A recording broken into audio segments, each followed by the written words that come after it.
বৈশ্বিক কর্মসূচির অংশ হিসেবে মোংলার পরশুর নদীতে নৌ র্যালি অনুষ্ঠিত হয়েছে। বুধবার সকালে পৃথিবীব্যাপী ফসিল গ্যাসের বিস্তার বন্ধের দাবিতে এই র্যালি হয়। পরিবেশ ও জলবায়ু বিষয়ক জাতীয় সংগঠন ধরিত্রী রক্ষায় আমরা, ওয়াটার কিপার্স বাংলাদেশ ও পরশুর রিভার ওয়াটার কিপার যৌথভাবে এই নৌ র্যালির আয়োজন করে। বক্তারা বলেন, বর্তমানে যে হারে ফসিল গ্যাস উত্তোলন করা হচ্ছে তাতে বিশ্বের জলবায়ু লক্ষ্য অর্জনকে বাধাগ্রস্ত করছে। গ্লোবাল সাউথের দ্রুত অর্থনৈতিক প্রবৃদ্ধির ফলে জ্বালানির চাহিদা বাড়ছে। জ্বালানির বাড়তি চাহিদার বিকল্প হিসেবে ফসিল গ্যাস ব্যবহার বন্ধ করতে হবে। ন্যায্য জ্বালানি রূপান্তর হিসেবে নবায়নযোগ্য জ্বালানিকে বেছে নিতে হবে।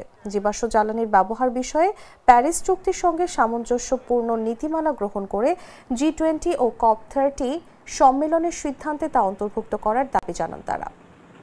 বৈশ্বিক কর্মসূচির অংশ হিসেবে আমরা আজকে ফসিল গ্যাস সম্প্রসারণের বিরুদ্ধে নৌবহর কর্মসূচি পালন করলাম। আফ্রিকা, ল্যাটিন আমেরিকা, এশিয়ায় নানান দেশে এই বৈশ্বিক কর্মসূচিটি পালিত হচ্ছে।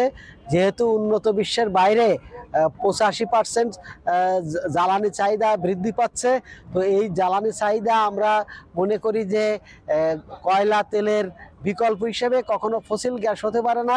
সেখানে নবায়নযোগ্য জ্বালানিকে ব্যবহার করতে হবে। আমরা নবায়নযোগ্য জ্বালানির ক্ষেত্রে বিনিয়োগের কথা বলতে চাই। আমরা মনে করছি যে এই যে গ্যাসের সম্প্রসারণ, এটা জলবায়ু যে লক্ষ্য অর্জন, সেই লক্ষ্য অর্জনকে বাধাগ্রস্ত করছে।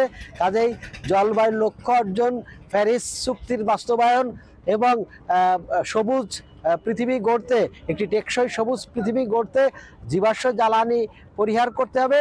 সেক্ষেত্রে ফসিল গ্যাসের সম্প্রসারণ বন্ধ করতে হবে। আমরা তাই এই ফসিল গ্যাস সম্প্রসারণের বিরুদ্ধে আজকের এই নৌবহর কর্মসূচি পালন করলাম।